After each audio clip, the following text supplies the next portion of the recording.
Welcome back to Inherited Dawn, the One Piece podcast for the new era of the Pirate King. Today, we are breaking down chapter 1139. And folks, I just have to say it right at the top. The left hand of the Pirate King is finally here, in the flesh, and he is not what any of us were expecting. He's been hiding in plain sight this whole time. Oda is a master of this. He really is. A master of the long con, that man. Look, if you want to be right here with us the second we break down the inevitable clash between Luffy and this legend, you know what to do. That notification bell is your own personal Vivre card to this channel. Don't miss the moment. Let's start at the beginning. The chapter opens with Luffy, Zoro, Nami, and Road still in the Elbaph castle. Right, they're still looking for the key to Loki's chains. Road is basically useless, which, is on brand for him so far. He's saying only Ja Rule or the other elders would know where the key is, and that asking them is a huge crime punishable by, probably by being clobbered by a giant. Zoro brings up a good point, that they haven't even fully committed to freeing Loki yet. They're still feeling this out. It's not a blind charge forward. They're gathering intelligence, assessing the situation. It's a level of maturity for the crew, I think. Pre-time skip, Luffy might have just tried to punch the chains off by now. Oh, for sure. He would have gone gum Gatling on those things until his arms fell off. But now there's a process, and that process leads them to the throne room. It's empty, but there's this massive, intricate circle drawn on the floor. Nami, our brilliant navigator and cartographer, immediately recognizes it as a magic circle for summoning demons. Which is a fascinating skill for a navigator to have.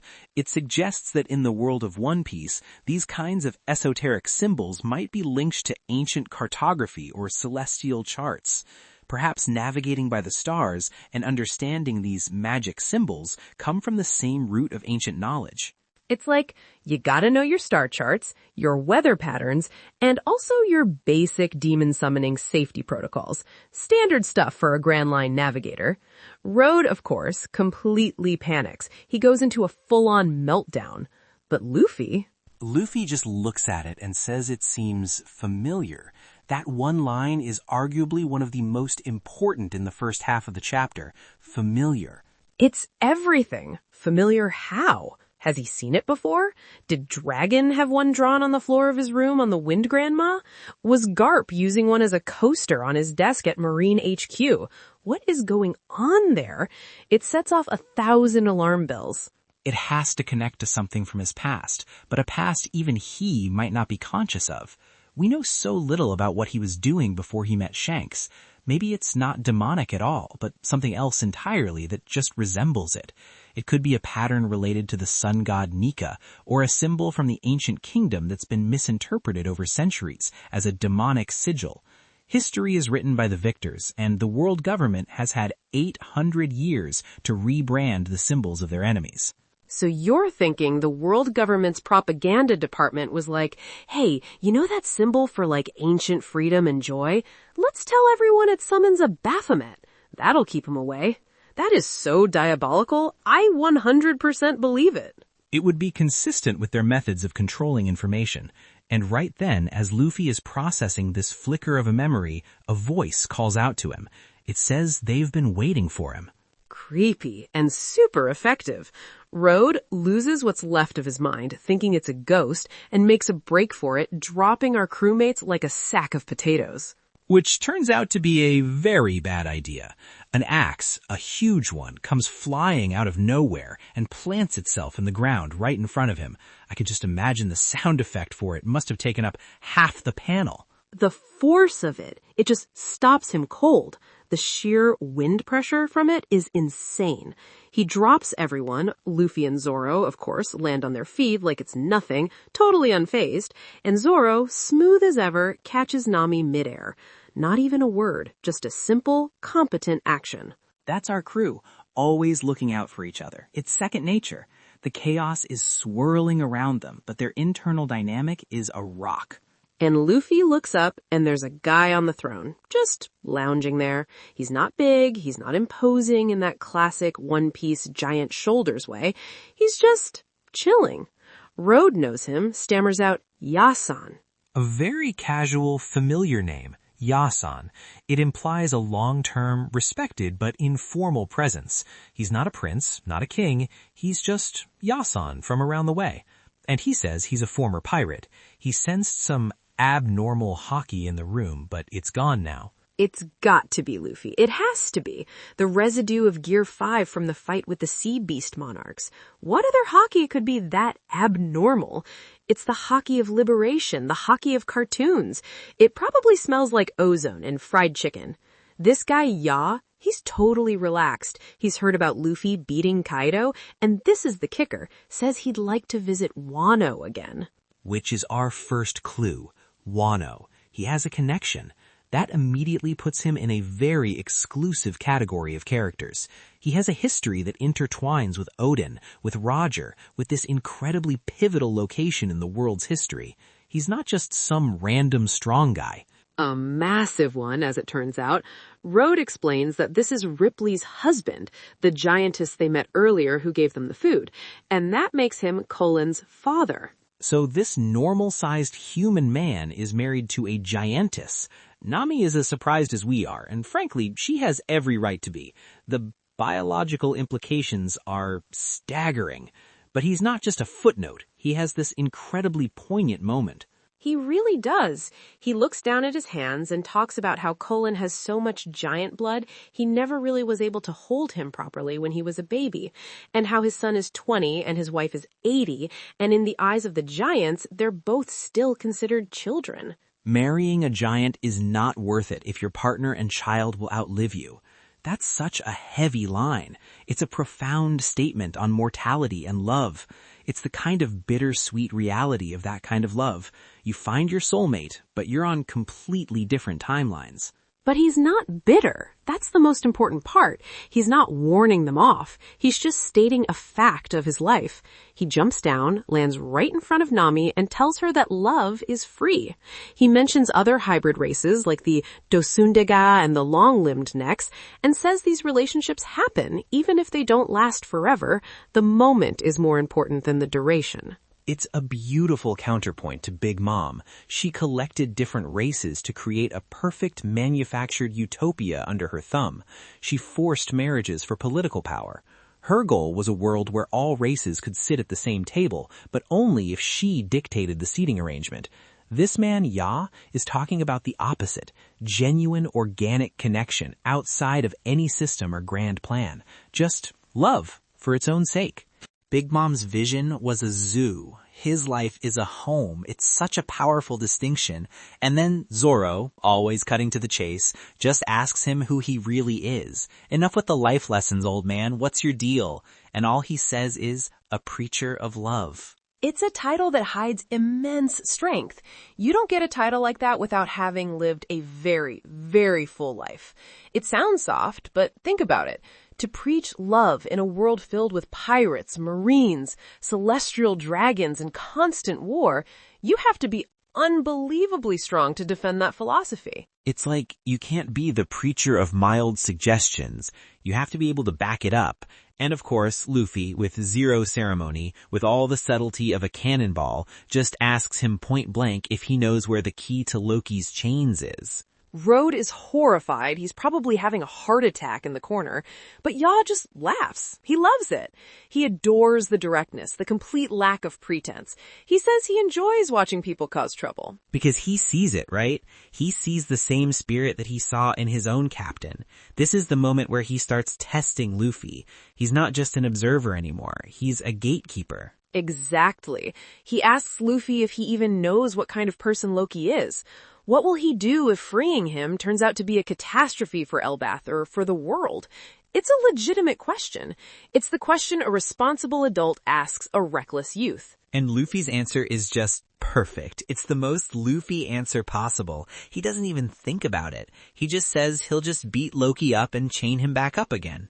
No complex moral calculus, no hesitation. If I make a mess, I'll clean it up. Problem, reaction, solution. It's that simple for him. There is no potential consequence so great that he doesn't believe he can handle it. That's exactly the kind of thing that makes Luffy terrifying. He doesn't get bogged down by the what-ifs. He doesn't have anxiety about the future. He just knows with absolute certainty that he'll be strong enough to handle whatever comes. It's the purest form of Conqueror's Haki, not as a weapon, but as a worldview. And Yaw's reaction is telling. He doesn't scold him. He seems to understand.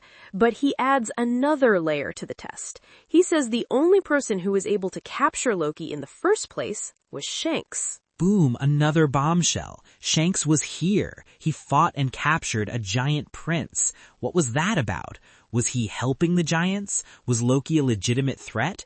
Is this why the giants have such a good relationship with the red-haired pirates? This one line recontextualizes so much of what we know about Shanks' journey. Yaw is warning Luffy that raw power might not be enough. Shanks is not just a brawler, he's clever, he's a diplomat, he's a strategist. But Luffy is already bored. He heard the question, gave his answer, and now this guy is just talking. He just turns and starts walking away. He got his answer, which was, this guy isn't gonna tell me, so he's off to the next thing. The focus is unreal. He's not rude, he just doesn't have time for a conversation that isn't moving him towards his goal. Yaw just smiles. It's a warm, knowing smile. And he thinks back to his time with Roger and how he tried to get him to be more aware of risks too. It's the same energy. He's not just seeing a kid who acts like Roger, he's literally reliving a conversation he's had 100 times before. He sees Roger and Luffy clear as day. Another one for the list. Rayleigh saw it. Crocus saw it. Shanks bet his arm on it. Whitebeard confirmed it. Hyogoro saw it. And now this guy sees it. The will of R lives on. Yaw then tells Road to push the throne over, and this is where Oda, in his infinite sadistic wisdom, cuts away, leaving us hanging. And what a place to cut to. We go back to Usopp, Sanji, Brook, and Jinbei, who are with the giants, Oimo and Kashi. I love seeing them again. It's a wonderful callback to Enies Lobby. They were enemies, then allies, and now they're old friends sharing stories. It speaks to the Straw Hats' ability to change the hearts of everyone they meet. They're telling Usopp that on Roger's ship there were two people who were just as strong as Roger. We all know one, of course, the Dark King, Silver's Rayleigh, the first mate, a certified legend. But the other, that's been one of the great mysteries of the series, right? Who was the other monster on Roger's crew? It's a question we've all been asking for years. And we finally get the story. Omo tells it, and you can see the awe in his eyes even after all these years. One day, Roger was sick, resting at a hospital in the mountains, and he and this other crewmate were with him, likely acting as bodyguards. And they get surrounded by enemy pirates, an entire fleet's worth it sounds like, but Roger's companion handles it, by himself, with nothing but 2 axes. He didn't just defeat them. The story says he cut down every single tree on the mountain in the process. An entire mountain, deforested by one man in a single battle. They called him Mountain Eater, just an absolutely legendary epithet. That's a top-tier nickname. It's up there with Dark King and Whitebeard. Bro, the hype for this character just went through the stratosphere. I'm picturing a whirlwind of steel and wood chips, just this tornado of destruction protecting his sick captain. They say he was Roger's left-hand man. The structure becomes clear. Roger, the head, Rayleigh, the right hand, the first mate, the one who stands beside him, and this man, the left hand, the one who handles the dirty work, the unstoppable force. The other wing of the Pirate King. It just makes so much sense. Roger, Rayleigh, and this guy, the monster trio of the old generation. It mirrors the dynamic of Luffy, Zoro, and Sanji perfectly. And Oda's reaction is telling. He doesn't scold him, he seems to understand, but he adds another layer to the test. He says the only person who was able to capture Loki in the first place was Shanks. Boom, another bombshell. Shanks was here. He fought and captured a giant prince. What was that about? Was he helping the giants? Was Loki a legitimate threat? Is this why the giants have such a good relationship with the red-haired pirates? This one line recontextualizes so much of what we know about Shanks' journey. Yaw is warning Luffy that raw power might not be enough. Shanks is not just a brawler, he's clever, he's a diplomat, he's a strategist. But Luffy is already bored. He heard the question, gave his answer, and now this guy is just talking. He just turns and starts walking away. He got his answer, which was, this guy isn't gonna tell me, so he's off to the next thing. The focus is unreal. He's not rude, he just doesn't have time for a conversation that isn't moving him towards his goal. Yaw just smiles. It's a warm, knowing smile. And he thinks back to his dream with Roger and how he tried to get him to be more aware of risks too. It's the same energy. He's not just seeing a kid who acts like Roger, he's literally reliving a conversation he's had 100 times before. He sees Roger and Luffy clear as day. Another one for the list. Rayleigh saw it, Crocus saw it, Shanks bet his arm on it, Whitebeard confirmed it, Hyogoro saw it, and now this guy sees it. The will of R lives on. Yaw then tells Road to push the throne over, and this is where Oda, in his infinite sadistic wisdom, cuts away, leaving us hanging. And what a place to cut to. We go back to Usopp, Sanji, Brook, and Jinbei, who are with the giants, Oimo and Kashi. I love seeing them again. It's a wonderful callback to Enies Lobby. They were enemies, then allies, and now they're old friends sharing stories. It speaks to the Straw Hats' ability to change the hearts of everyone they meet. They're telling Usopp that on Roger's ship there were two people who were just as strong as Roger. We all know one, of course, the Dark King, Silver's Rayleigh, the first mate, a certified legend. But the other, that's been one of the great mysteries of the series, right? Who was the other monster on Roger's crew? It's a question we've all been asking for years. And we finally get the story. Omo tells it, and you can see the awe in his eyes even after all these years. One day, Roger was sick, resting at a hospital in the mountains, and he and this other crewmate were with him, likely acting as bodyguards. And they get surrounded by enemy pirates, an entire fleet's worth it sounds like, but Roger's companion handles it, by himself, with nothing but 2 axes. He didn't just defeat them. The story says he cut down every single tree on the mountain in the process. An entire mountain, deforested by one man in a single battle. They called him Mountain Eater, just an absolutely legendary epithet. That's a top-tier nickname. It's up there with Dark King and Whitebeard. Bro, the hype for this character just went through the stratosphere.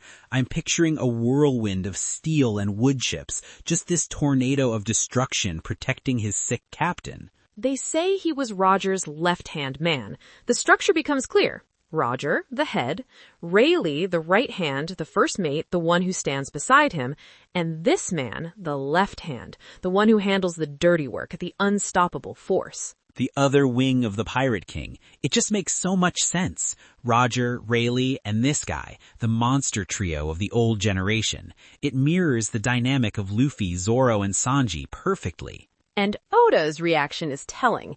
He doesn't scold him. He seems to understand. But he adds another layer to the test. He says the only person who was able to capture Loki in the first place was Shanks. Boom, another bombshell. Shanks was here. He fought and captured a giant prince. What was that about? Was he helping the giants? Was Loki a legitimate threat? Is this why the giants have such a good relationship with the red-haired pirates? This one line recontextualizes so much of what we know about Shanks' journey. Yaw is warning Luffy that raw power might not be enough. Shanks is not just a brawler, he's clever, he's a diplomat, he's a strategist. But Luffy is already bored. He heard the question, gave his answer, and now this guy is just talking. He just turns and starts walking away. He got his answer, which was, but Luffy? He doesn't hesitate for a second. He sees the key, he knows what it's for, and he starts walking towards it. This is what he came for. The warnings, the danger, the potential catastrophe, none of it matters. He made a promise to Loki's daughter. End of story. And just as his fingers are about to graze the cold metal, Yaw flashes past him and picks it up first. The speed! My God, the speed! We haven't seen him do anything but lounge and talk, and then suddenly he moves with the kind of speed that even Luffy, with his advanced observation hockey, can barely track. He's just there. This old man is no joke. He holds up the key and tells Luffy, if you want this, you'll have to take it from me by force. The final test. It's not enough for Luffy to say he'll take responsibility. He has to prove he has the strength to back it up. He has to earn this burden. And as that challenge is laid down, we cut back one last time to Usopp and the Giants. Usopp is asking who this Mountain Eater is, where he is now. And the Giants tell him that this man, Roger's left hand, has lived in Elbaph for almost 20 years. And his name is Ya. My jaw hit the floor. It just clicked. The axe from the beginning, the Wano comment, the former pirate thing, it was all there. But that's not his real name. Oimo and Kashi give us the full name, the legend, the man we've been waiting to see for years, the man drinking with Crocus at the Twin Capes in a cover story from years ago, the man on the throne. Super! It's Scopper Gaban. Scopper Gaban. Gaban! The preacher of love is the Mountain Eater. The man who raised a half-giant son is the left hand of the Pirate King. It all clicks into place. Gold Roger, Silver's Rayleigh, Scopper Gaban. The precious metals. It was right there. Oda, you absolute genius. Oda, you magnificent madman!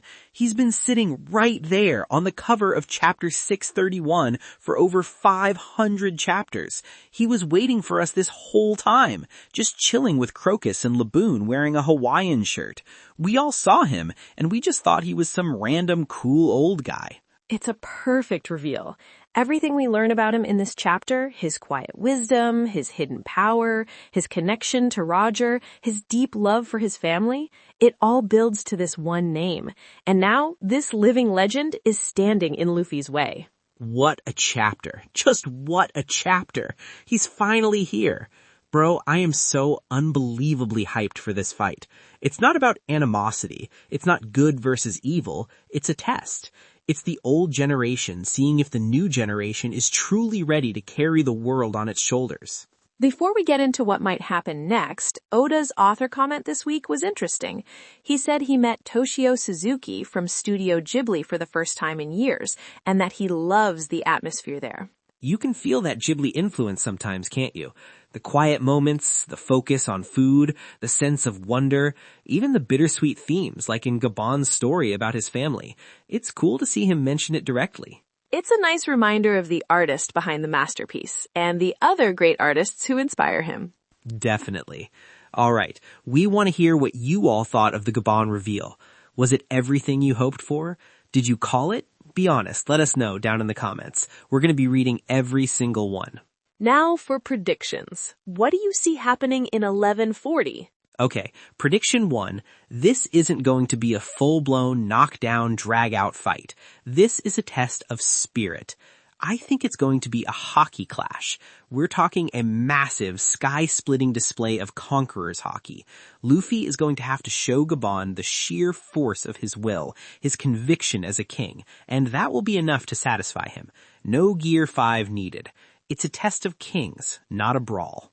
I like that. A battle of presence, not punches. My first prediction is about that magic circle. Luffy said it was familiar. I don't think it was for summoning a demon. I think it's the pattern of a very specific and very old devil fruit's awakening, possibly Loki's own power, and seeing it triggered a flicker of a past Joy Boy memory within Luffy. The symbol isn't evil, it's a diagram for a power the world government wants to suppress. Ooh, that's good. My second prediction, Zoro is going to be the one to really appreciate Gaban's skill. We know Gaban uses 2 axes. I predict Zoro will recognize the style, or at least the principles behind it, as something connected to the world's strongest swordsman. Maybe Mihawk's style has roots in what Gaban was doing, or maybe they're just 2 masters on a similar level. It'll be a moment of silent professional respect between the 2 left hands. A connection between the old guard and the new. That fits perfectly. My second prediction is Gaban is in Elbaph for more than just his family. He's a guardian. I believe Roger left something incredibly important on Elbaph, perhaps the final road ponograph or information about it. And Gaban's purpose there and his test of Luffy is to see if Luffy is worthy of finding it. The key to Loki's chains is just the first step of a much larger trial. I could totally see that. He's not just retired, he's on a mission from Roger. My final prediction is about Loki himself. When they finally free him, he's not going to be the cackling villain we expect. I think his crime was trying to lead the giants away from their isolationist warrior culture and out into the world, to join the new era. The elders, being traditionalists, saw this as a betrayal. He'll be an agent of change, not destruction, making him a natural ally for Luffy. And my final prediction, we're going to get a flashback, but not from Luffy's perspective. It will be from Gaban's. We will see the Mountain Eater incident in full, and it will be revealed that the pirates he defeated were connected to the Rocks pirates, or perhaps even a young Kaido's crew. It will tie Gaban's past directly into the greater history of the world that's so relevant right now, and it will show us exactly why he earned his epithet. A Gaban flashback would be absolutely incredible. The man, the myth, the legend. We finally get to see him in his prime. Super! The left hand of the king. His story is just beginning for us.